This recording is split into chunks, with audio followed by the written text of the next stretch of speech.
안녕하세요. 리포트의 김주현입니다. 설 지나고 나니까 이제 끝나지 않을 것 같았던 겨울이 또 끝나가는 느낌이 살짝 나죠. 봄의 초입에 서 있는 것 같은 기분이 드는 요즘입니다. 2월의 이제 마지막 주간인데요. 어떤 리포트들 준비되어 있는지 오늘도 저희 리서치 센터에서 발간된 기업 분석 리포트 가운데 몇 가지 추려서 정리해드리도록 하겠습니다. 일단 오늘은 삼성 SDI에 대해서 의견 담은 리포트 볼 거고요. 클래시스 그리고 마지막으로 삼성전자에 대한 의견 담은 리포트도 확인해 보도록 하겠습니다. 먼저 삼성 SDI에 대해서 김철종 애널리스트가 발간한 리포트부터 확인해 보도록 할게요. 이것이 밸류업이라는 제목을 붙인 리포트예요. 김철종 애널리스트는 이 리포트를 통해서 일단 삼성 SDI의 올해 영업이익 추정치를 기존 5천억 원 적자에서 적자 규모를 대폭 축소했습니다. 1,930억 원 적자 예상으로 상향 조정을 했어요. 그러니까 적자 규모가 예상했던 것보다 많이 줄어들 거다라는 이야기를 일단 한 건데요. 기존 추정치에 포함하지 않았던 EV 관련 보상금 수령 가능성이 높아졌다는 판단이 적자폭 축소 전망으로 반영됐다는 설명입니다. 이것과 별개로 따로 떼어놓고 보더라도 삼성 SDI의 전반적인 매출액과 영업이익, 그러니까 1분기 전반적인 실적이 바닥을 통과하고 있다라는 판단이에요.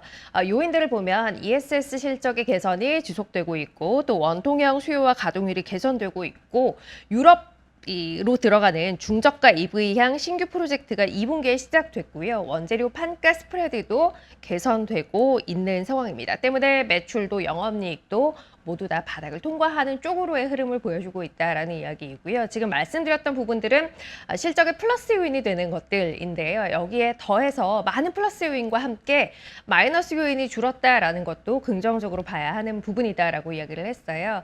저희가 삼성 SDI를 볼 때 주가와 관련해서 또 실적과 관련해서 가장 큰 리스크로 생각하는 건 북미향 EV 쪽에서 발생하는 손실일 텐데요.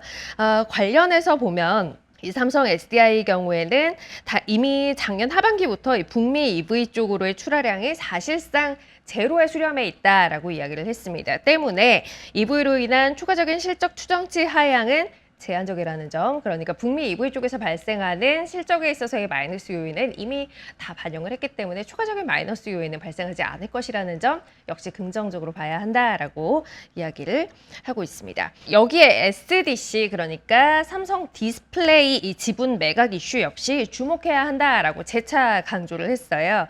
김철종 애널리스트는 관련 내용이 3월 주총에서 구체화된 이후에 연내에는 진행될 가능성이 굉장히 높다라고 이야기를 했는데요. 구체적으로는 삼성 디스플레이 지분 85%를 갖고 있는 삼성전자가 인수해가는 안, 혹은 삼성 디스플레이가 자사주를 매입하는 안, 이게 이제 가능성이 높다라는 판단이고요. 두 주체 모두 다 지분 매입에 필요한 자금은 충분한 상황, 현금은 충분한 상황이기 때문에 그 진행에 있어서의 순조로움에 대한 여부에 대해서는 크게 걱정할 필요가 없어 보인다라고 이야기를 했어요. 어느 쪽이 됐든 진행될 지분 매각은 삼성 SDI에 있어서 단기적인 재무구조의 개선으로 반영이 될 거고요. 뿐만 아니라 중장기 수주 라인 전환 지속, 그리고 차세대 제품 투자 확대 등의 측면에서 경쟁사들 대비 우위를 점할 수 있을 만한 충분한 계기가 될 거다라고 이야기를 했습니다. 삼성 SDI의 배터리 사업부에 적용했던 글로벌 상위 경쟁사 대비 할인율을 해소했어요. 해서 글로벌 경쟁사와 동일 멀티플을 적용해서 말하자면 멀티플을 상향 조정해서 목표가 역시 높여 잡는다고 밝혔습니다. 기존 50만 원이었던 목표 주가를 60만 원까지 20% 높여 잡는다라는 의견으로 섹터 내 최선호주 의견 유지했습니다. 자, 이어서 클래시스입니다. 김충현 애널리스트가 발간한 리포트인데요. 어렵게 되찾은 미용 왕좌, 이제 장기 집권 시대로라는 제목을 붙였습니다. 김충현 애널리스트는 이 리포트를 통해서 클래시스의 신제품 효과에 일단은 주목해야 한다라고 이야기를 했어요. 클래시스 보면 지난해 유럽과 한국에서 출시한 볼류머, 또 슈링크 유니버스, 그리고 쿼드세이 등의 장비 신제품 효과가 여전히 지속되고 있는 상황입니다. 이런 가운데 올해에는 미국 미국과 중국 그리고 태국에서 신제품 출시가 지속된다는 점 역시 신제품 효과의 지속이란 측면에서 주목해야 한다라고 이야기를 했고요.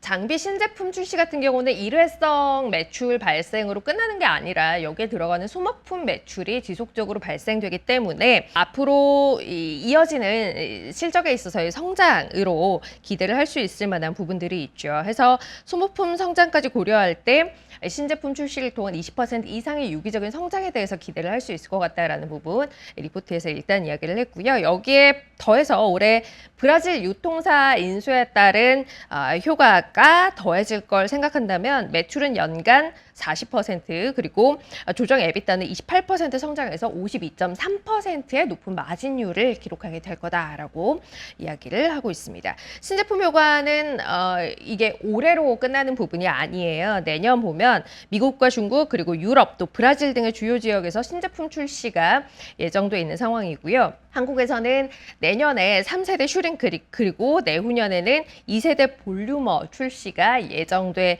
있습니다. 이 한국에서의 차세대 제품군 공개는 한국을 시작으로 한 전 세계로의 신제품 효과의 시발점이 돼 왔다는 측면에서 또 이 효과의 장기화에 대해서 보다 기대를 가져갈 수 있는 부분이 있다라는 이야기를 하고 있고요. 이런 이제 말씀드린 신제품 출시 스케줄은 클래시스가 갖고 있는 2030년까지 10억 달러 매출 달성이라는 큰 목표 안에서 가져가고 있는 전략들입니다. 이 중기 목표가 되겠죠. 2030년까지니까요. 중기 목표 달성을 위해서는 신제품 효과에서 발생하는 유기적인 성장 그 이외에도 또 한 축으로 M&A를 통한 성장이라는 부분도 함께 가져가고 있는데요. 큰 변수 없이 진행이 될 거라고 예상되는 유기적인 성장과는 다르게 이 M&A 전략 같은 경우는 승자의 저주라는 리스크를 동반한 꽤 리스크가 높을 수도 있는 양날의 검이라고 저희가 이제 전략적인 측면에서는 이야기를 하죠. 때문에 이 M&A 성과가 괜찮을 경우에는 시장에서는 굉장히 충분한 양의 프리미엄을 주가에 얹어준다는 것도 알고 있을 겁니다. 해서 시장 예상보다 빠르게 이루다와의 합병 효과를 봤던 클래시스 같은 경우는 브라질 유통사 인수 후 작업 역시도 꽤 스무스하게 진행해 나갈 가능성, 그로 인해 프리미엄을 더 받게 될 가능성 역시 높다라는 데 시장이 주목하고 있다라는 거고요. 이러나 저러나 실적 개선에 대한 열망이 특히 큰 미용 섹터에서 실적으로 밸류에이션 프리미엄의 근거를 확보한 클래시스 간만에 회복한 대장주 자리에 장기 집권이 예상된다라는 이야기를 리포트는 하고 있습니다. 해서 투자 의견 매수 유지했고요. 목표 주가는 기존 9만 원이었던 걸 10만 원으로 약 11% 높인다고 밝혔습니다. 다만 이 클래시스가 이번 주에 주가의 변동이 꽤 컸어요. 지난 수요일 장에 주가가 급락하는 일이 있었죠.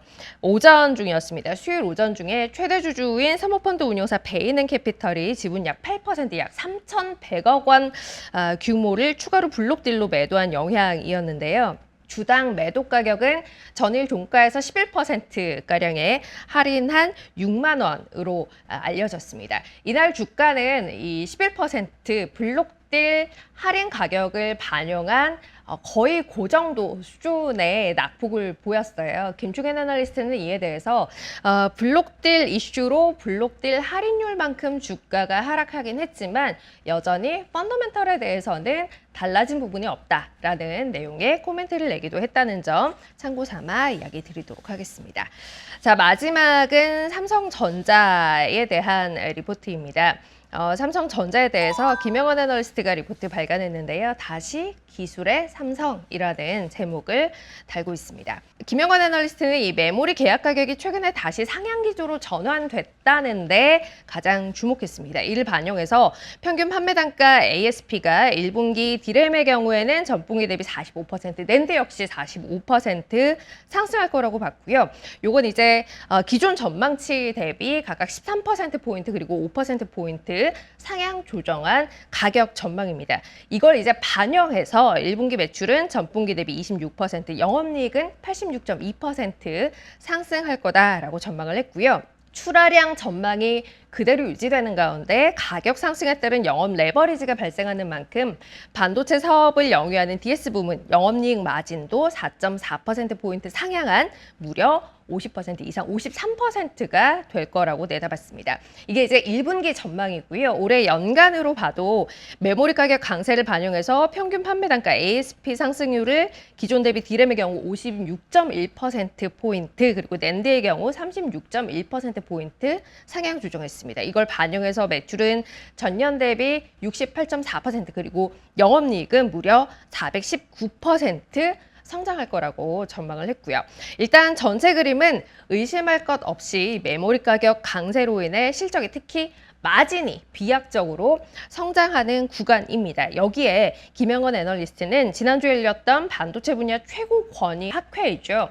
ISSCC 2026에서 삼성전자가 공개했던 HBM4 세부 스펙과 적용 기술 이 부분도 좀 주목해야 한다. 큰 의미가 있었다라고 이야기를 했는데요.